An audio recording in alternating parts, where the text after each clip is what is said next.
Hello, and welcome to the Thrive Mindset Podcast. I am so glad you are here with me. My name is Carrie Dale, and I am your host. I am an entrepreneur, author, podcaster, manifester, and motivator. And I am on a mission to empower you to create the life of your dreams. If you are looking to up-level your life, relationships, finances, productivity, and success, you have come to the right place. I will share with you tools, resources, strategies, my failures, and my successes that have all helped me achieve the life of my dreams. It is my goal with this podcast to help you see your potential and empower you to create the life of your dreams. So let's get to it. Well, welcome to the Thrive Mindset Podcast. I'm Carrie Dale, your host. And today I have Tara De Leon, who is a personal trainer, a professor of health, fitness, and exercise studies, a podcaster, speaker, and author of Hot Mess to Hot Mama. Welcome, Tara. Thanks so much for having me. Yeah. Well, I usually start with people's stories, but I want to start somewhere else, I think, today, because I'm really, really intrigued by this hot mess to hot mama. So tell me all about that, all the things. Where did that come from? I mean, the name is spectacular, by the way. Thanks. So my son is now almost 4. And when he was a year old, it was the morning of his first birthday. And, it was peak COVID, right? Like he was born in July 2020. So this was July 2021. COVID was still a thing. And I was standing in the shower getting ready before his guest arrived, hoping that I would have, clothes on by the time people started getting here. And I looked down and I realized that I couldn't remember the last time I shaved my legs. And I was like, has it been weeks? Or I feel like it might be like months. And at that time, I thought like, holy shit, dude, you have to get your life together. Like, what are you doing? Your baby's a year. Like in my mind, I was like, he's a year old. He's not like a new baby. Like, you know what you're doing now. And yet you're still kind of over here like, oh man, I hope I get to shower today, as if you were like newly postpartum. And now from the perspective of like a mother of a 4-year-old, I'm like, oh, that's kind of harsh. Yeah. You didn't need to have it all together at all times, but as I was standing there in the shower, I kind of thought like, God, I wish there was like a checklist of like, you know what? You have a baby now. So you need to start like a 529 savings plan for his college. And you need to make sure that you're going to these doctor's appointments and he's going to these doctor's appointments. And this is how you meal prep. And how do we even get back into exercise? And what about the pelvic floor? Like when I sneeze, I pee my pants. Like, when does that, end? And I thought like, gosh, it would be so convenient to just have like a checklist to tell me what I need to be doing when. And so I got out of the shower after his birthday party. I sat down to like Google. There were some articles out there, but there was nothing that really was all encompassing. And I thought like, you know what? I should like make that resource for people. But I'm a personal trainer, right? Like I'm not an author. I don't know what I'm doing. I'm not like a parenting coach. Who am I to like tell people how to be themselves again after baby? I just barely have one baby, and I was having a conversation with my business coach and she was like, you need to write a book. Like, this is the book, dude. And I thought, well, okay, but I pitched it to a publisher. And she was like, I love this idea. This is the book that I wish I had when my kids were young. But you're not an expert in all these areas. So you also should probably gather some other experts that can help you in the areas that, you don't know about. And I thought that sounded like a genius idea. So while it's true that I wrote like most of the book, I also have like experts that came in to talk about like sleep for mom and meal prepping and pelvic floor rehabilitation and mental health, mental health for mom, like that kind of stuff. So it's like an all-encompassing guide for new mamas. I love it. We have all the books, right, for while we're pregnant, while we are trying to get pregnant, like all these different phases of life. But that one, I mean, you're just kind of, they're like, here's the baby. Yes. What do you do now? Totally how I felt. And even in that, like, sure, there's like, the guide to the 4th trimester, that kind of stuff. Yeah. Here he comes now. Good night, baby. All right, go on. So I thought like, dude, there's nothing that really tells us how to feel like ourselves again after we've had a baby, right? Yeah. So we just kind of lose our identity as a mother, and or we get this identity of being a mother, but we lose the identity of who we were before that time. So I just felt like it's so important because women are like losing themselves for this big chunk of time, and we matter. We Yeah. matter and we deserve it. Oh my gosh, I'm so glad to hear you say that. And I love that your babe's running around you right now. I think that's adorable. He's supposed to And be napping. you know what? Supposed to, shoulda, coulda, woulda. Right. Um, but but the reality of it is you one of the things you said was you felt like you should be doing this or you should have been shaving your legs. Like it's been a year, all these things. Like we put Yes. all of this pressure on us from this Yeah. outside world, right? And Yeah.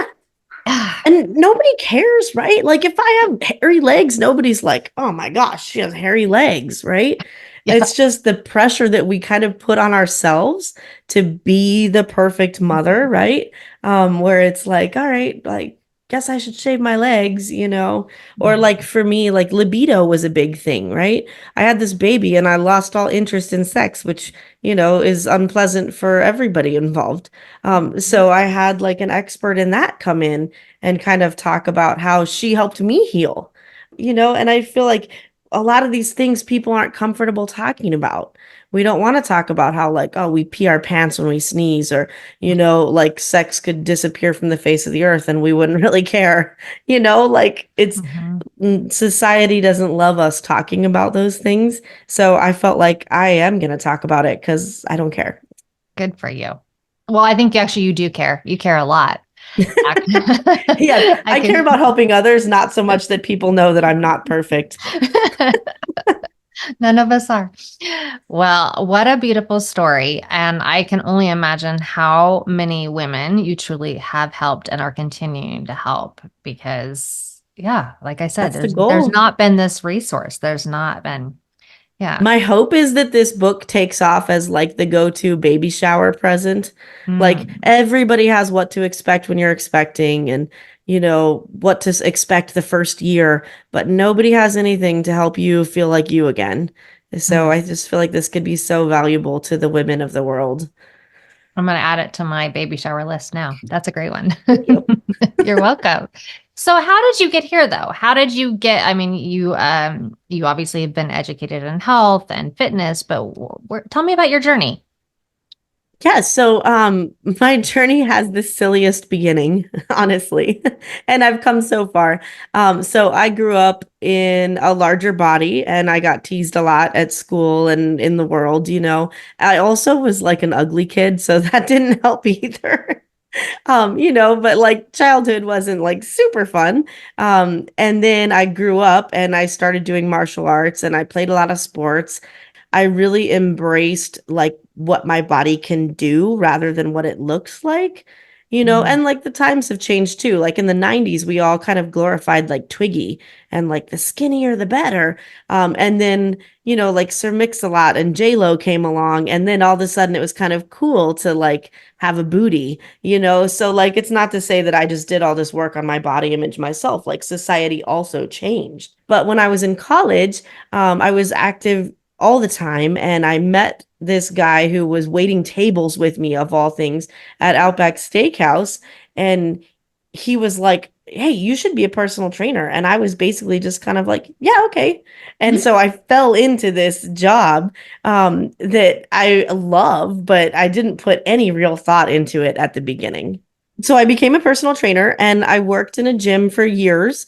And eventually I decided I would like to work in strength and conditioning, like with teams and athletes. And I thought it would be such a simple transition. Like I've been training people in the gym one on one. How different could it be to train people in groups?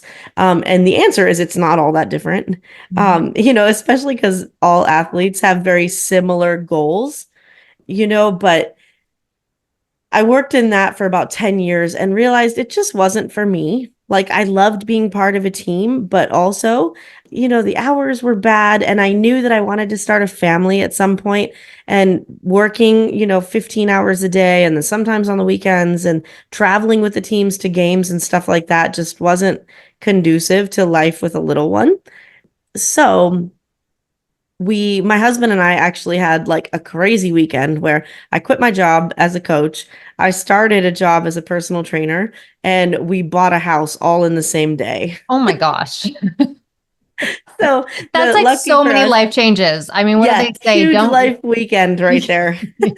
yeah, what do they say? Don't get married, don't buy a house, and don't have a baby like all in the same year. Yeah, pretty much. Um, so, major life changes, but it actually was for the best. And I absolutely love my job now. And I've branched out a little bit into helping other trainers kind of come up as trainers.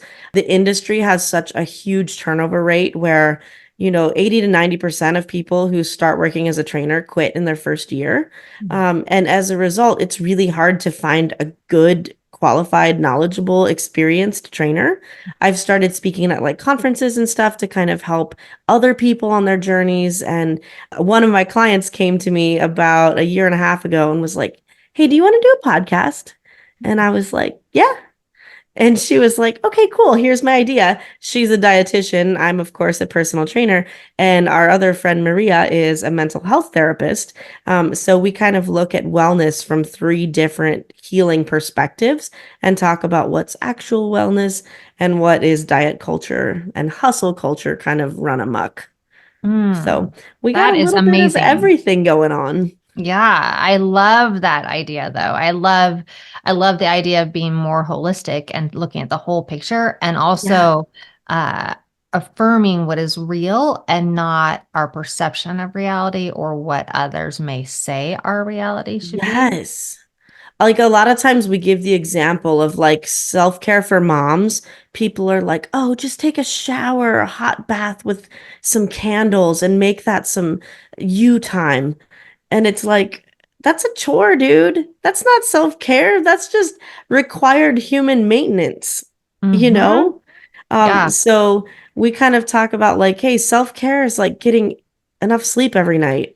It's eating like a wide variety of foods. It's moving your body from time to time. It's resting your body when it needs it. It sounds like all controversial stuff because society tells us like, oh, your workout doesn't count unless you are dead at the end of it, or if you didn't set your Apple Watch or your fitness tracker and it doesn't count. And it's like, no, literally it does count though. Mm-hmm. So we just kind of push back on that kind of like toxic messaging. The Mm. podcast is called Wellness Rebranded, by the way.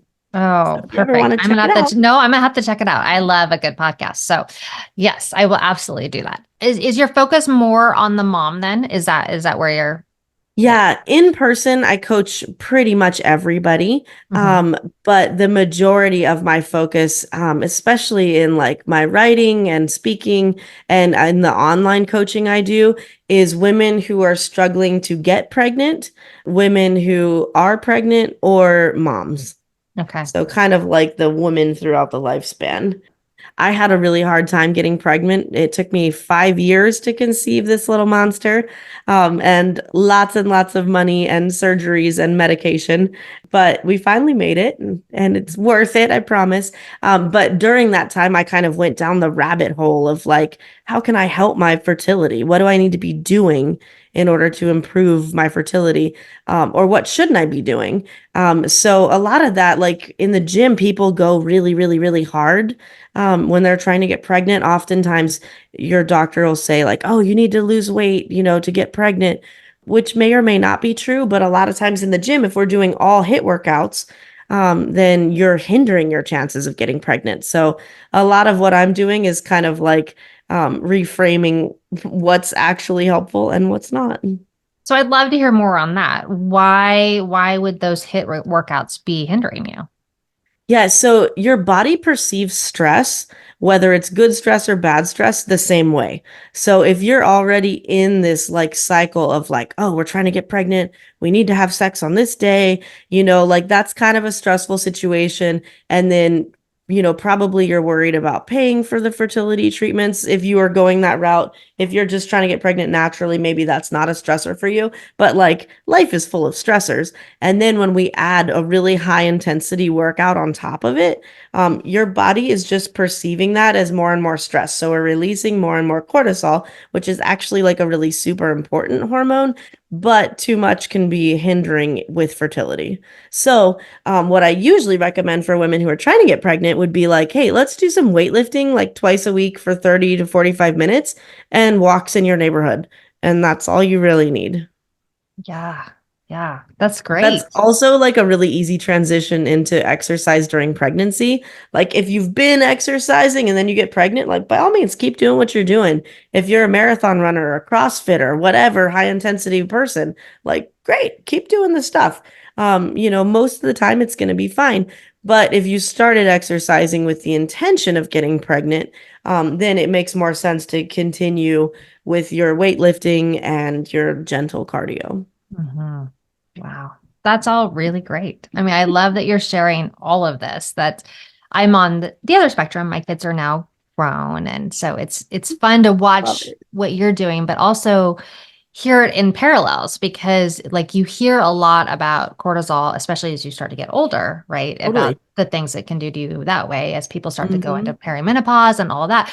But I've Yes. never actually, and maybe it's just because it wasn't talked about when I was your age and having babies, but I've never heard it talked about in that way and being preventative with baby stuff. Yeah. So, Cortisol, plays a big role throughout the lifespan, and we've kind of demonized it as like the stress hormone, but really, like it's plays an important role in our body. It's just that oftentimes we're all stressed about stuff, right? When you're in your like childbearing years, um, you know, we're stressed about getting pregnant and paying for it. And am I going to be a bad parent? And how do I make all this stuff happen?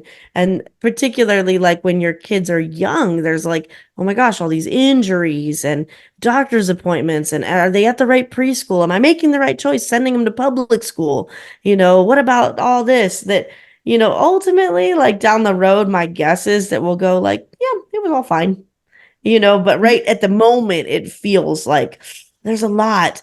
And then again, when you're in like perimenopause, menopause, like your kids are going to college, they're driving, they're doing like important, serious life things, which are all stressful to us as parents too. mhm. Right. So is it that we just notice the cortisol more during those times?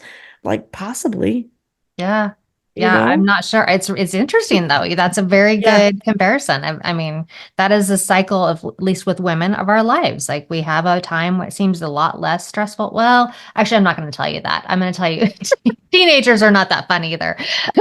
My clients tell me that a lot, like, oh, you have toddlers? Wait till they're teenagers. And I'm like, Everyone's a little different. I will say that I think I've been very, very lucky. My kids have all been really good kids, and not to say that we haven't yeah, had our things, but I yeah. feel very blessed that way.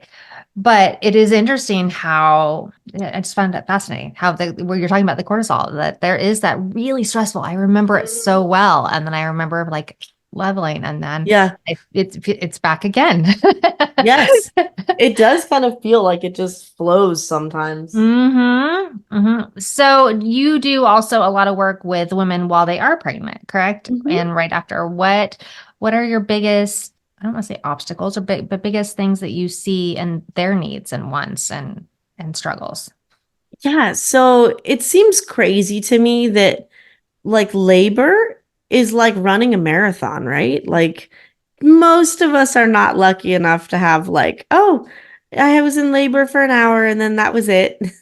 you know, me myself, I was in labor for like 30 hours. My bestie was in labor for like 24. Like most of us have a pretty significant amount of time where we're working, right? Even though we may not actively be pushing that whole time, like our body is working, our muscles are contracting, like we're not just chilling, waiting for a baby to come. So to go into that untrained seems like silly to me. Mm-hmm. Like we would never go run a marathon without training. So with pregnant women, like I think a lot of us are being pulled in different directions, right? There's a lot of fear mongering on the internet and in the world. Um, you know, you always hear like these horror stories of people that did this and then they lost their baby or whatever. And even like some of our doctors are so misinformed about exercise during pregnancy. We used to say like, oh, never get your heart rate over 140 when you're pregnant, or bad things can happen to the baby. And we now know that that's completely false and your baby actually benefits from exercise. Like anytime you get a workout, your baby also gets a workout. And Mhm. they're like developed enough to handle what you're doing. There's no like contraindication there, right? So I feel like the misinformation is really difficult to overcome, but I'm kind of like the fountain of knowledge here for my clients. Like they'll bring in all the rumors and have me like either confirm or dispel the myths. Mhm. So I think that that's really like the most important part of what I do is I'm a trusted resource Yeah, I for them. absolutely can hear that and feel that. I'm listening to you going, God, I wish you had been around for me. Because I will say that I was the one that had very, very easy labor, but Oh, nice. but hold on. I felt like that was my reward because I had 9 months of hell every Ah, time yeah. and I had very easy to get pregnant, but I don't stay pregnant. And while I'm Oh, pregnant, I'm incredibly sick.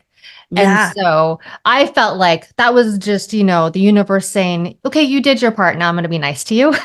Yes. I actually feel like that too. Like I had a horrible time getting pregnant, but my pregnancy was super easy Mhm. and my infant was super easy. Like he Mhm. slept through the night at like 3 weeks, so I really can't complain about anything, I see. you And I know? think that that's what the universe does. They bring you, same thing with your babies. Like when they're easy babies, they're harder teens. When they're harder babies, they're easier teens. I don't know. Yep. It's just like this lovely balance. I completely vibe with this for sure. Yeah.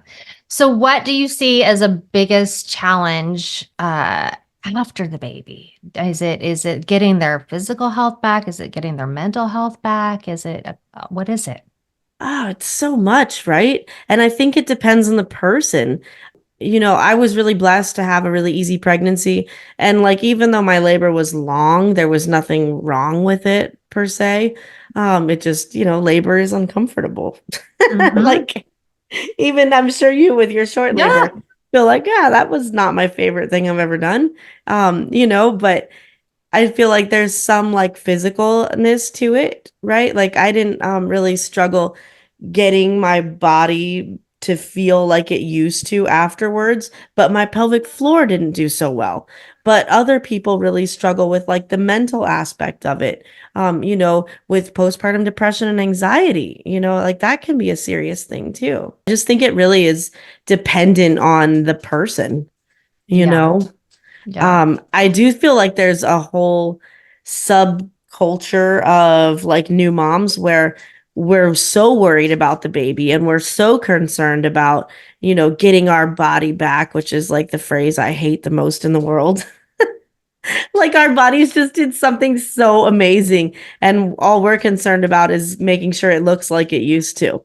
Hmm. Like that's just silly. Like you're supposed to look like you're 19 the rest of your life. I mean, that's Right. ridiculous. That's never Yeah. possible. So I find you and this conversation completely an inspiration. And Oh, I thank think that, you. yeah, I think that many women will too. But I'm really curious, what inspires you? Ah, that's such a good question. Um, I mean, helping people really like inspires me. It's so nice to be able to like go to work every day. Like I like chat with people all day, right? Mm-hmm. Like people come in and just tell me like the things that they're dealing with, things they love, things they hate. And it like really like takes me back sometimes how much people are willing to share with me. Like eventually I'm like a close friend or family member, but in the beginning I'm a complete stranger. And it really like makes me feel honored to be so trusted by people, that like I find what they're doing inspirational. Mm. The fact Yeah. that they're willing to like step out of their comfort zone and to do something that they're not used to and to talk to a total stranger about things that are really personal. I just feel like, man, that is awesome. And it helps me like stay inspired with what I'm doing too. Mm. That's But if nice. I had to pick like a place in the world, I feel like most inspired when I'm at a tropical beach. Yeah, me too. Palm trees, the wind, the turquoise Mhm. water, like that is my vibe. I feel that. And it's finally sunny here today. So let me tell you, I wish I was by the beach. Uh, all right. One last question for you because I know you're a busy mama. This whole community, my community, is all about thriving in life. So if you Love had it. one piece of advice, I mean, I know you have a lot, but if you could just give them one today that Mm, you feel has helped you thrive, that it helps your clients thrive, what would that be? yeah, what's my one thing that helps me feel like I'm thriving? I mean, for me, it's honestly making sure that I take time for me. Like we go on little adventures sometimes, and it's under the guise of like, oh, yes, we need to expose our kid to these things. But like, I'll give you an example. Today we went to the like National Botanical Gardens in DC this morning. And it was like under the guise of like, oh, he's never been to DC. We've got to show him our nation's capital. But really, it's like, oh, I want to see these awesome plants. Like apparently, there's a corpse flower that's blooming, and it blooms only once every 10 years. So making sure that I carve out little bits of time that leave me feeling fulfilled and like adventurous, helps me feel like I'm thriving. If it's like day in, day out doing the same thing that I'm always doing, it gets a little bit monotonous and you don't feel like you're on fire, but adding in those little things, is the difference between being on fire and being burnt out, you know? Mm-hmm. Mm-hmm. So that's how I thrive is I make sure that I make time for myself. I'm so glad you do. I'm so, so glad you do. And I hope that anyone that is a young mom like you, that they hear that because it is so important because you get Yeah. so burnout. And when you are burnout, you cannot be a good mom. You cannot be a good partner. You Yeah. cannot be a good boss. Anything you're doing in life that you should be doing, you can't be good at if you are not taking care of yourself first. 100%. Yep. You got to like put your own oxygen mask on first for sure. Yeah. Well, thank you so much for making time today. I really appreciated that. And I hope that others will enjoy this as well. Yes. Thanks so much for having me. Wow, what an inspiration Tara is for young moms, for women wanting to have babies, for women in that phase of their life. I could only wish that I had had that type of person in my life when my babes were little. I would have loved it. For somebody to tell me I didn't have to return to that pre-body, even though that's what I strive for. And I probably did because that was the thing. But for somebody to tell me to take care of myself first, that would have been amazing.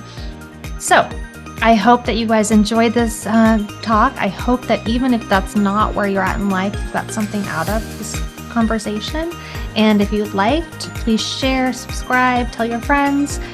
And until next time, remember that I believe in you and you can manifest the life of your dreams.